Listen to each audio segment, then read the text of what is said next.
there.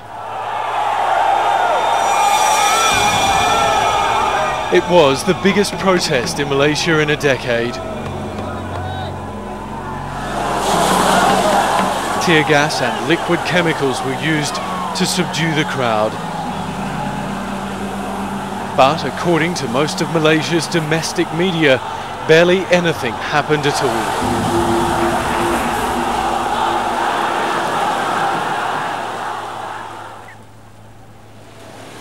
It was Saturday the 10th of November. Police had been taking up positions all morning around Merdeka Square, the site where Malaysia's independence was declared half a century ago. Up to 40,000 protesters were expected to gather, demanding electoral reforms. The rally was organised by dozens of non-governmental organisations and backed by opposition groups from the parliament, among them the People's Justice Party, spearheaded by the former Deputy Prime Minister Anwar Ibrahim. And I think it is a good signal that Malaysians want freedom and democracy and want free and fair elections. And clearly Prime Minister Abdullah Badawi and the cabinet are complicit to this crime of cheating Malaysians from having fair and free elections. But many of those joining the rally were not Anwar supporters. Indeed, some even thought he had hijacked the reform issue. Thousands waited at the National Mosque, and few could get anywhere near Merdeka Square because of the heavy police presence. Public gatherings of more than 5 people require a permit in Malaysia, and this protest had been declared illegal.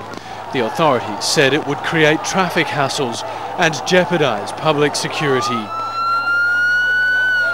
By 2 p.m, as people gathered around Masjid Jamek, one of Malaysia's most historic mosques, a confrontation with police quickly developed.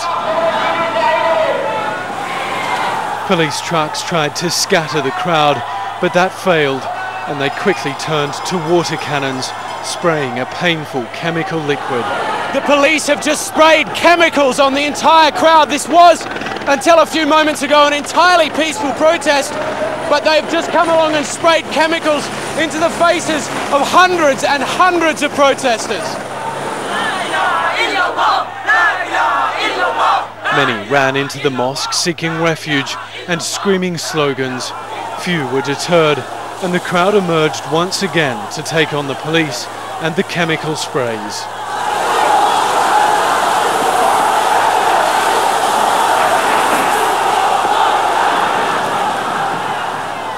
Under the rail tracks, a water pipe had burst, and dozens washed the chemicals from their skin.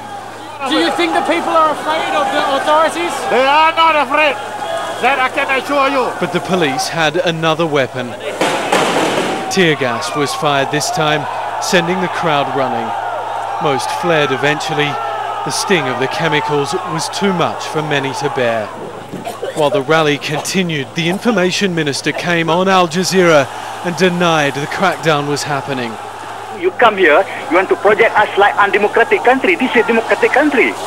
So right? Why can't people protest then if it's a democratic country? First they protest. We are allowing protest, and they have demonstrated, but we just trying to disperse them. Elsewhere, the rally remained peaceful, and thousands marched on the Sultan's palace. It was there a petition was handed over demanding Malaysia's democratic systems be cleaned up ahead of elections, which could be held as early as next year.